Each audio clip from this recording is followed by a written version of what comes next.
कांग्रेस का हाथ आम आदमी के साथ, कांग्रेस का हाथ गरीब के साथ। लेकिन जिस तरीके से राहुल गांधी हाफ ऑन कर रहे थे, जिस तरीके से राहुल गांधी ने इसको मुद्दा बना लिया था, जिस तरीके से पार्लियामेंट में उन्होंने एक नहीं पार्लियामेंट के अंदर ही हाउस में सदन के पटल पे उन्होंने 2 बार 3 बार अभी हाल के दिनों में कहा कि जातिगत जनगणना होकर रहेगी, जब वो आएंगे, जब उनकी सरकार आएगी तो वो कराएगी। और जो आगे के मेज पे जो पार्लियामेंट में बैठते हैं, चाहे वो समाजवादी पार्टी के नेता अखिलेश यादव हो, राहुल गांधी खुद हो, तो एक तरीके से प्रेशर माउंट कर रहा था बीजेपी पे। आपको मालूम है 2021 में जनगणना होनी थी, कोविड की वजह से वो जनगणना भी टल गई है। अब किसी भी समय उसकी भी घोषणा हो सकती है। जब वो गणना होगी, जनगणना होगी, उसमें जातियों की गणना भी होगी। जो आज बताया है इंफॉर्मेशन एंड ब्रॉडकास्टिंग मिनिस्टर ने, उसमें एक पॉलिटिकल कलर भी था। उन्होंने कहा कि कुछ राज्यों ने इसकी कोशिश की, उन्होंने ये केंद्र का सब्जेक्ट है, लेकिन जिस तरीके से राज्यों ने जातिगत सर्वे करवाया है, मतलब वो बिहार की तरफ इशारा कर रहे थे, तो कुछ ने तो बहुत साइंटिफिक तरीके से कराया है, अच्छा कराया है। लेकिन यही काम तेलंगाना सरकार ने किया है और कांग्रेस उसको लेकर टॉम टॉम कर रही थी। और बिहार के सर्वे को जाकर बिहार में राहुल गांधी कह चुके थे कि वो फेक है। तो उस पर भी एक हमला हुआ सरकार की तरफ से कि कुछ लोगों ने इसको गलत, कुछ सरकारों ने गलत तरीके से कराया है। और कांग्रेस को तो पहले भी मौका मिला था, लेकिन उस समय उसने एक सर्वे कराया, लेकिन जातिगत जनगणना नहीं कराई। मोदी जी ने यह फैसला लिया है cabinet committee on political affairs में। देखिए, cabinet committee on political affairs, ये एक राय उसके अंदर ये बनी कि जातिगत जनगणना होनी चाहिए और प्रधानमंत्री उस कमेटी को हेड करते हैं। मुझे लगता है कि बाद में ये पूरा मामला कैबिनेट में भी जाएगा, लेकिन सिद्धांत तौर पे ये फैसला लिया जा चुका है कि अब जो जनगणना होगी वो जातिगत जनगणना होगी। तो एक लॉस्ट ग्राउंड को गेन करने की कोशिश है। आपको मालूम है कि 2024 के चुनाव में जो नतीजे आए, वो कई जगह पे ये जो जातियों का जो एक पूरा कुनबा था, उसमें उत्तर प्रदेश को ले लीजिए, उसमें बाकी कुछ प्रदेशों को ले लीजिए, उस पर राजस्थान को भी ले सकते हैं। तो कई ऐसे प्रदेशों में बीजेपी का परफॉर्मेंस वैसा नहीं था। उसकी एक बड़ी वजह दलितों का उनसे छिटकना था। उसकी एक बड़ी वजह कांग्रेस का ये ऐलान था कि वो जातिगत जनगणना कराएगी और बीजेपी इस जनगणना के विरोध में है, जातिगत जनगणना के विरोध में है, वो नहीं कराएंगे। हालांकि कांग्रेस और विपक्ष अब इस बात को लेकर अपनी पीठ ठोकेंगे कि उनके दबाव में सरकार को यह फैसला करना पड़ा, नहीं तो यह फैसला बहुत पहले हो जाना चाहिए था। जिस तरीके से वो मुखर था, जिस तरीके से विपक्ष ने इसको मुद्दा बनाया था, सरकार को यह फैसला करना पड़ा। लेकिन सरकार कहेगी कि हम शुरू से कटिबद्ध थे, हम प्रतिबद्ध थे। ये 2010 में सदन के पटल पे जब बीजेपी विपक्ष में थी, गोपीनाथ मुंडे ने यह मसला उठाया था कि अगर इस बार 2011 में नहीं हुआ तो हम 10 साल और पीछे चले जाएंगे। उसके बाद राजनाथ सिंह ने सदन के पटल पे कहा था कि हम ये काम करेंगे। तो हम शुरू से इसको असेस करने की कोशिश कर रहे थे और अब हमने ये तय पाया है कि जातिगत जनगणना, ये जो जनगणना होगी 2021 में जो होनी थी, जो अब शुरू होगी लेट से, तो उसमें ये फैसला करा जाएगा। तो ये कुल मिलाकर आप देखें तो इसके राजनीतिक निहितार्थ हैं। बिहार में चुनाव है, बिहार में 3, 4, 5 महीने के अंदर चुनाव होने हैं। अक्टूबर नवंबर में हम अप्रैल में खड़े हैं।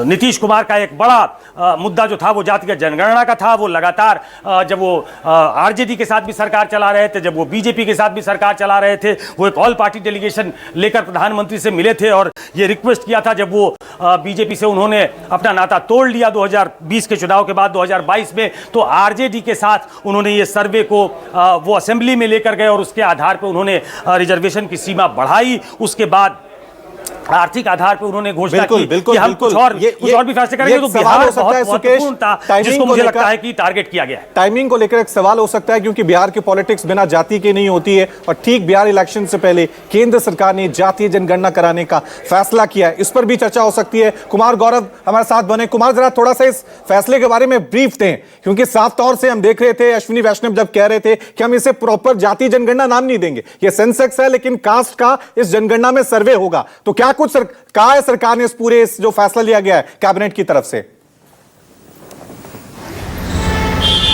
देखिए, बिल्कुल cabinet committee on political affairs की बैठक हुई थी, जैसा कि सुबह से ये खबर थी। और जाहिर तौर पे जातिगत जनगणना की बात जो है वो अभी प्रेस कॉन्फ्रेंस में निकलकर सामने आई है कि सीसीपीए ने ये फैसला लिया है। सीसीपीए को सुपर कैबिनेट भी कहते हैं। और जाहिर सी बात है कि देखिए, अब तक देश में जो भी जनगणना होता था उनमें भी जातियों का कॉलम होता था, लेकिन उसे जगजाहिर नहीं किया जाता था। आपको याद होगा पिछली बार पिछले 2 टर्म पहले की अगर बात कर लें, बिहार चुनाव के वक्त अरुण जेटली उस वक्त बीजेपी के वरिष्ठ नेता थे। उन्होंने कहा था कि जातिगत जनगणना कांग्रेस पार्टी ने जनगणना कराई है, उसमें जातियों की संख्या भी है, हम उसे ठीक से एनालाइज करके उसके बाद उसको जारी करेंगे। लेकिन आज 12 साल बाद उस चीज़ पे सरकार फैसला ले पाई है। और मैं आपको बताऊं कि राहुल गांधी और समूचा विपक्ष 23 जुलाई 2023 को बेंगलुरु में तमाम 26 विपक्षी पार्टियां बैठी थी और उन्होंने एक साझा बयान जारी किया था और कहा था कि देश में जातिगत जनगणना जिसकी मांग दशकों पुरानी है वो पूरी होनी चाहिए। इसके बाद राहुल गांधी लगातार हर पॉलिटिकल मंच से इस बात को उठाते थे, संसद में भी वो इस बात को उठाते थे। कहा यह जाता था बीजेपी के बारे में कि बीजेपी को डर है कि जातिगत जनगणना अगर होगी तो उसका जो अपर कास्ट का वोट बैंक है वो खिसक जाएगा। लेकिन हाँ, जहां इस वक्त पहलगाम हमले के बाद पाकिस्तान पर सर्जिकल स्ट्राइक की चर्चा हो रही थी, वहीं एक राजनीतिक सर्जिकल स्ट्राइक इस फैसले को आप कह सकते हैं। और जो बयान दिया गया है अश्विनी वैष्णव की तरफ से, उसमें साफ साफ ये कहा गया है कि केंद्रीय कैबिनेट ने जातीय जनगणना को मंजूरी दी है, मूल जनगणना में ही जातीय जनगणना होगी, सीसीपीए का ये निर्णय है। बाकी डिटेल्स और ज़्यादा आएंगे, लेकिन हाँ ये बात जरूर है कि जातीय जनगणना होगी, उसका डेटा रिलीज होगा या नहीं, ये बड़ा सवाल है। क्योंकि देश में जातियाँ, उपजातियाँ, टाइटल इतने सारे हैं कि इससे पहले तक अभी तक किसी भी सरकारों ने इसे जारी करने का निर्णय नहीं लिया था। लेकिन अब जब जनगणना होगी उसमें जाति की संख्या, पहले भी किस जाति के आप हैं, जनगणना जब होती है तो उसमें ये नोट किया जाता है, लेकिन वो जारी होगा। जातीय जनगणना अगर सरकार इस बात को कह रही है तो जाहिर सी बात है उसे वो जारी करना होगा। तो कहीं ना कहीं सत्ता पक्ष की तरफ से ये एक पॉलिटिकल मास्टर स्ट्रोक है, तो वहीं विपक्ष की तरफ से भी, विपक्ष में राहुल गांधी और लगातार समूचे 26 विपक्षी पार्टियां इस मांग को लोकसभा चुनाव के पहले से उठा रही थी, उनके लिए भी ये कहने का मौका होगा कि सरकार हमारे दबाव के आगे झुकी है। जी ठीक है सुकेश, आपकी तरफ मैं रुक कर रहा हूं क्योंकि कहा जा रहा था कि देश की सियासत 2 हिस्सों में बटी हुई है। बीजेपी की बात कर लें तो धर्म का एजेंडा उठा रहे थे, विपक्ष ने जाति को पकड़ लिया। तो जो कांग्रेस जाति को लेकर ज्यादा आक्रामक नहीं होती थी, राहुल गांधी ओबीसी को लेकर सामने आते थे और जाति जनगणना को लेकर हर जगह मुद्दा उठाते थे। अब क्या इस फैसले के बाद जो विपक्ष के पास एक मुद्दा था जातीय जनगणना का, जाति का, वो थोड़ा सा ढीला पड़ सकता है, बैकफुट पे आ सकता है विपक्ष? देश की सियासत किस तरफ जाएगी?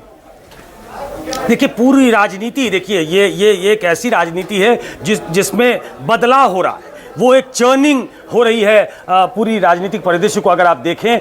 पॉलिटिकल पार्टी के तौर पे बीजेपी भी अपने आप को बदलने की कोशिश में है, वो जो पॉलिटिकल इन्वायरमेंट है उसके हिसाब से अपने आप को ढालने की कोशिश में है। पिछले 10 साल इसके गवाही देते हैं। और उसी तरीके से कांग्रेस भी अपना पूरा चरित्र, राजनीतिक चरित्र बदलकर एक नए रूप में आपके सामने खड़ी है। तो वैसे में जाति का मुद्दा बहुत ही इंपॉर्टेंट हो गया है दोनों पार्टी के लिए। जो धर्म ध्वजा लेके खड़ी थी, हिंदुओं की ध्वजा, जिसके तहत सब कोई आए, तो एक पैरेलल एक लाइन चल रही थी कि हिंदुत्व की राजनीति करने वाली बीजेपी अपने सबसे बड़े नेता जो खुद ओबीसी समाज से आते हैं, क्या वो जातियों की बात करेंगे? क्या जातियों में बटे समाज को एक साथ लेकर उन जातियों को भी अपने आप में समाहित करेंगे जो हिंदू ध्वजा के अंदर आएगा? तो ये पूरी राजनीति, एक तरफ हिंदुत्व की राजनीति और उसके पैरेलल जाति वाली राजनीति, ये करने की कोशिश, ये इसमें खतरा हो सकता है, लेकिन ये करने की कोशिश बीजेपी पिछले कुछ दिनों से कर रही थी और इस फैसले के बाद उसको अमली जामा उसने पहना दिया है। जबकि कांग्रेस पार्टी जो आज तक इससे बचती रही है, 1931 में पहला जो कास्ट सेंसस, जो पहला सेंसस हुआ था, उसके बाद उसके बाद कभी कास्ट सेंसस नहीं हुआ, कभी इसकी मांग भी नहीं उठी, कभी इसको प्रमुखता से कांग्रेस ने उठाया भी नहीं। 2011 में जो सर्वे उसने कराया, जो एक लोगों के सामने वो रख सकती थी आंकड़ा, वो भी उसने नहीं रखा। उस समय वो 2 माइंड्स में थे।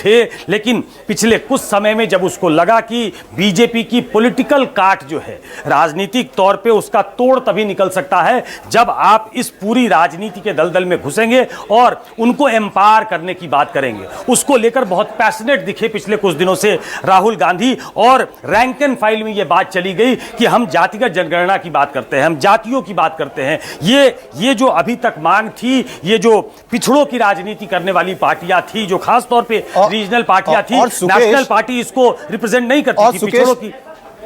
टाइमिंग को लेकर क्योंकि हमें याद है पंजाब और जब यूपी में चुनाव होने थे, जब 3 कृषि कानून वापस ले लिए गए थे और अब बिहार में चुनाव होने, ऐसे वक्त में सरकार ने जातीय जनगणना का एक बड़ा फैसला लिया है। अब देश की सियासत किस दिशा की तरफ जाएगी, ये देखने वाली बात होगी। बहुत बहुत शुक्रिया आप दोनों का तमाम जानकारी के लिए। एक छोटा सा ब्रेक ले रहे हैं।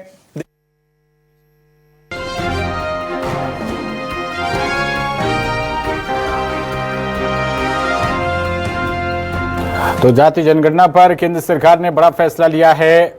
अश्विनी वैष्णव ने कहा कि विपक्ष सिर्फ इसको एक मुद्दा बनाए रहा और बड़ी बात यह है कि मूल जनगणना के साथ ही जाति जनगणना होगी, यानी कि अब तक जिस तरीके से जनगणना होती आई थी उसी तरीके से होगी, बस एक जाति का कॉलम इसमें बढ़ेगा।